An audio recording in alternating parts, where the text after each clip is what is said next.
خدا رحم کرتا ہے نہیں اس بشر پر کہ جو شخص دوسروں پر رحم نہیں کرتا، اللہ تعالیٰ بھی اس پر رحم نہیں کرتے۔ کہ خالق کائنات کی دو صفات، ایک رحمان دوسرے رحیم۔ معلوم ہوا کہ رحم کرنا خدائی صفت ہے۔ تمام جہانوں اور تمام مخلوق کے لیے آپ کیسے رحمت اور مہربانی والے بنے۔ آپ نبی کریم صلی اللہ علیہ وسلم کافروں کے لیے بھی خیر سگالی کے جذبات رکھتے تھے۔ قیامت کے روز اللہ تعالیٰ ایک شخص کو بلائیں گے اور کہیں گے کہ میں بیمار تھا اور تم میری عیادت کو نہیں آئے، یعنی کیا میں اس پر قادر ہوں کہ تیرے دل سے خدا نے جو رحم نکال لیا ہے وہ پھر اسے میں واپس رکھ دوں۔ اپنے سے چھوٹوں پر بھی رحم کرنے کی تلقین آپ نبی کریم صلی اللہ علیہ وسلم فرمائی ہے۔ تم ان لوگوں پر رحم کرو جو زمین میں ہے، تم پر وہ رحم کرے گا جو آسمان پر ہے۔ خدا رحم کرتا ہے نہیں اس بشر پر، نہ ہو درد کی چوٹ جس کے جگر پر۔ کرو مہربانی تم اہل زمیں پر، خدا مہرباں ہوگا تم پر عرش بری پر۔ مہربانی کا سبق بہت زیادہ ہے اسلام میں۔ اسلام میں سکھاتا ہے کہ لوگوں کے ساتھ رحم کا معاملہ کرو، مہربانی کا معاملہ کرو۔ آپ نبی کریم صلی اللہ علیہ وسلم نے فرمایا کہ جو شخص دوسروں پر رحم نہیں کرتا، اللہ تعالیٰ بھی اس پر رحم نہیں کرتے۔ رحم اتنی اعلیٰ صفت ہے کہ خالق کائنات کی دو صفات اسی لفظ سے بنی ہوئی نظر آتی ہیں، ایک رحمان دوسرے رحیم۔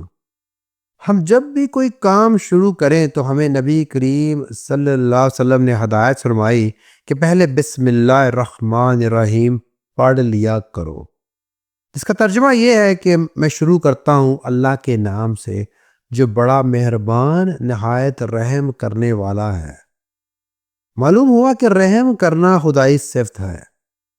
خدا تو انتہائی رحم و کرم کرنے والا ہے، لیکن اس نے اپنے محبوب آپ نبی کریم صلی اللہ علیہ وسلم کو بھی یہی عہدہ عطا فرمایا۔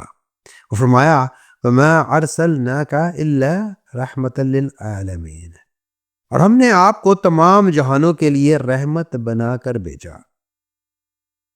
تمام جہانوں اور تمام مخلوق کے لیے آپ کیسے رحمت اور مہربانی والے بنے۔ جب ہم آپ نبی کریم صلی اللہ علیہ وسلم کی حیات کا مطالعہ کرتے ہیں تو ہمیں معلوم ہوتا ہے کہ آپ کی رحمت سے نبات اور جمادات یعنی پودوں اور بے جان پتھروں نے بھی فیض حاصل کیا۔ چنانچہ جب بارش نہ ہوتی زمین بیابان ہو جاتی، آپ دعا فرماتے کہ اے رب بارش نازل فرما، اور بارش ہو جاتی۔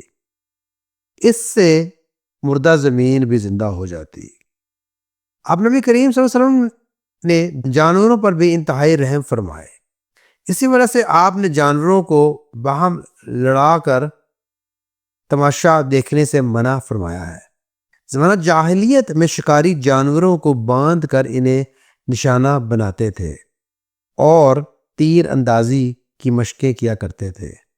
آپ نے اس سنگ دلی سے منع فرمایا۔ ایک دفعہ ایک صحابی حاضر ہوئے اور ان کے ہاتھ میں چادر کے اندر لپٹے ہوئے کسی پرندے کے بچے تھے۔ آپ نے فرمایا جاؤ ان بچوں کو ان کے گھونسلوں میں رکھ آؤ۔ آپ نبی کریم صلی اللہ علیہ وسلم کافروں کے لیے بھی خیر سگالی کے جذبات رکھتے تھے۔ آپ ان کی حالت کو دیکھ کر کڑتے تھے کہ یہ لوگ کفر اور شرک سے باز کہیں آ جائیں، کاش یہ کسی طرح سیدھے راستے پر آ جائیں، صراط المستقیم پر آ جائیں۔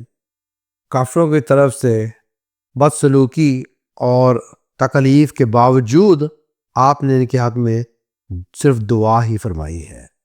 آپ نبی کریم صلی اللہ علیہ وسلم کو رحمت کی حقیقت اور فضیلت معلوم تھی، اور رحم کی وہ فضیلت آپ نے امت تک پہنچائی اور ارشاد فرمایا لا یرحم اللہ من لا یرحم الناس، یعنی جو شخص لوگوں پر رحم نہیں کرتا اللہ اس پر رحم نہیں کرتا۔ لوگوں پر رحم کا مفہوم اس حدیث قدسی سے بہت اچھی طرح سے سمجھ میں آ جاتا ہے، جسے مسلم میں کتاب البرواصلہ میں روایت کیا گیا ہے۔ آپ نبی کریم صلی اللہ علیہ وسلم نے فرمایا کہ قیامت کے روز اللہ تعالیٰ ایک شخص کو بلائیں گے اور کہیں گے کہ میں بیمار تھا اور تم میری عیادت کو نہیں آئے۔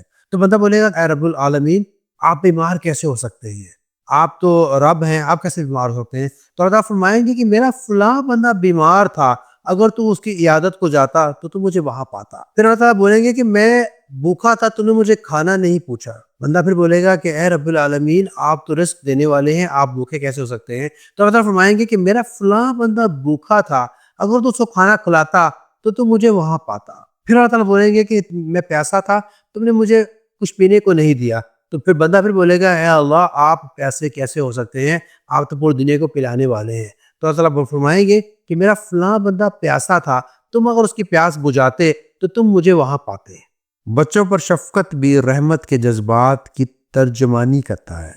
جیسے کہ حضرت عائشہ رضی اللہ عنہ فرماتی ہیں کہ ایک مرتبہ ایک دیہاتی آپ نبی کریم صلی اللہ علیہ وسلم کی خدمت میں حاضر ہوا۔ آپ بچوں کو پیار فرما رہے تھے۔ اس دیہاتی نے عرض کیا کہ آپ بچوں کو پیار بھی کرتے ہیں؟ ہم تو نہیں کرتے۔ جس کے جواب میں آپ نبی کریم صلی اللہ علیہ وسلم نے فرمایا، یعنی کیا میں اس پر قادر ہوں کہ تیرے دل سے خدا نے جو رحم نکال لیا ہے وہ پھر اسے میں واپس رکھ دوں؟ حضرت نعمان بن بشیر سے ایک روایت ہے جس سے یہ اندازہ ہوتا ہے کہ رحم کا تعلق ایسا ہے کہ پوری امت مسلمہ یک جان و یک قالب نظر آتی ہے۔ فرمایا کہ آپ نبی کریم صلی اللہ علیہ وسلم فرماتے ہیں، تو مومنوں کو آپس میں رحم کرنے، محبت کرنے اور مہربانی کرنے میں ایسا پائے گا جیسا کہ ایک بدن ہو۔ جب بدن کا کوئی عضو دکھتا ہے تو سارے بدن کو اس کی تکلیف محسوس ہوتی ہے اور سارا جسم ہی اس تکلیف میں مبتلا ہو جاتا ہے۔ اپنے سے چھوٹوں پر بھی رحم کرنے کی تلقین آپ نبی کریم صلی اللہ علیہ وسلم فرمائی ہے۔ آپ کا ارشاد ہے، من لم یرحم صغیرنا ولم یوقر کبیرنا فلیس منا، یعنی کہ جو شخص چھوٹوں پر رحم اور بڑوں کی تعظیم نہیں کرتا وہ ہم میں سے نہیں ہے۔ آپ نبی کریم صلی اللہ علیہ وسلم نے رحم کرنے کی جو فضیلتیں بیان فرمائی ہیں، ان میں سے ایک اہم فضیلت کسی یتیم بچے پر رحم کرنے کے بارے میں آتی ہے۔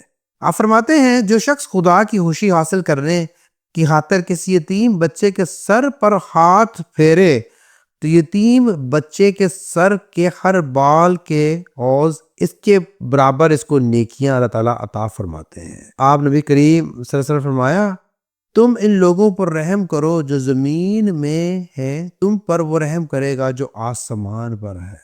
اللہ تعالیٰ سے دعا ہے کہ اللہ تعالیٰ ہمیں رحم کرنے والوں میں سے بنائے، سنگ دل نہ بنائے، پتھر دل نہ بنائے، نرم دل بنائے، تاکہ ہم لوگوں پر رحم کر سکیں، تاکہ رحمان ہم پر رحم کر سکے۔